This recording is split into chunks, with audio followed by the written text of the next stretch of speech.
നമസ്കാരം, ഞാൻ രേഷ്മ. എൻ്റെ വീട് ട്രിവാൻഡ്രത്തിനടുത്ത് ബാലരാമപുരം എന്ന സ്ഥലത്തു നിന്നാണ്.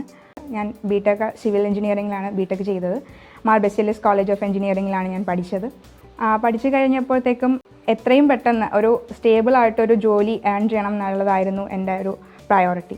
അപ്പോൾ ഞാൻ ഒരുപാട് ഓപ്ഷൻസ് മുന്നിലുണ്ടായിരുന്നു. SSC വേണമോ, PSC വേണമോ, ബാങ്കിങ് സെക്ടറിലോട്ട് പോകണം എന്നൊക്കെ ഉണ്ടായിരുന്നു. ഒരുപാട് കൺഫ്യൂഷൻ ഉണ്ടായിരുന്നു. പിന്നെ ഈ ബാങ്ക് എക്സാംസിന് എനിക്ക് മാത്സിൽ എനിക്ക് ചെയ്യാൻ ഇഷ്ടമുള്ളൊരു സബ്ജക്റ്റ് ആയിരുന്നു മാത്സ്. അപ്പോൾ ആ ചാലഞ്ചിനെ യൂട്ടിലൈസ് ചെയ്യുന്ന ഒരു ഫീൽഡ് ഞാൻ നോക്കിയപ്പോൾ ബാങ്കിങ് ആയിരുന്നു ഉണ്ടായിരുന്നത്. അങ്ങനെ ഞാൻ ബാങ്കിങ് ചൂസ് ചെയ്തു.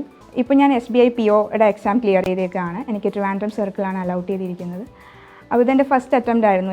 SBIയുടെ PO എക്സാം ഞാൻ എഴുതിയിട്ടില്ല, അത് ഫസ്റ്റ് അറ്റംപ്റ്റ് ആയിരുന്നു. SBI PO ഇപ്പോൾ ദൈവം കഴിഞ്ഞിട്ട് എനിക്കിപ്പോൾ ക്ലിയർ ചെയ്യാൻ പറ്റി. ബാങ്കിങ് ആണ് എൻ്റെ ട്രാക്ക് എന്ന് തീരുമാനിച്ചതിന് ശേഷം എങ്ങനെ ബാങ്കിങ്ങിന് പ്രിപ്പയർ ചെയ്യും എന്നുള്ളൊരു ക്വസ്റ്റ്യൻ വന്നു. അപ്പോഴത്തേക്കും എനിക്ക് അതിനെക്കുറിച്ച് എൻ്റെ ബേസ് അറിയത്തില്ല, എൻ്റെ സിലബസ് അറിയില്ല, പ്രിപ്പറേഷൻ സ്ട്രാറ്റജീസ് ഒന്നും അറിയത്തില്ല. അപ്പോൾ ഞാൻ എല്ലാവരുടെയും പോലെ ഞാനും ഗൂഗിൾ ചെയ്തു ബെസ്റ്റ് കോച്ചിങ് സെൻറ്റേഴ്സാണ്. അപ്പോൾ ഫസ്റ്റ് വന്നത് ICD ആണ്. അപ്പോൾ നല്ല റേറ്റിംഗും ഉണ്ട്. അപ്പോൾ ഞാൻ എൻ്റെ എൽഡേഴ്സിനോടും ഫ്രണ്ട്സിനോടും പിന്നെ എൻ്റെ പരിചയത്തിൽ ബാങ്കിൽ ജോലി ചെയ്യുന്നവരോടും ഒക്കെ ചോദിച്ചു ICDയെ പറ്റി. എല്ലാവർക്കും രണ്ടാമത് വന്ന് ചിന്തിക്കേണ്ട എന്നൊരു ഇതാണ് പറയുന്നത്. അപ്പോൾ പിന്നെ കിട്ടിയ ഒരു ധൈര്യത്തിലാണ് ഞാൻ ICDയിലേക്ക് വന്നത്. അത് തെറ്റിയിട്ടുമില്ല. പ്രിപ്പറേഷൻസ് തുടങ്ങിയപ്പോഴത്തേക്കും എനിക്ക് മാത്സ് ഞാൻ ചെയ്യുമെങ്കിലും കുറച്ച് എനിക്ക് ടൈം എടുക്കും. ട്രഡീഷണൽ മെത്തേഡിൽ ചെയ്ത് വരുമ്പോഴത്തേക്കും ടൈം എടുക്കും.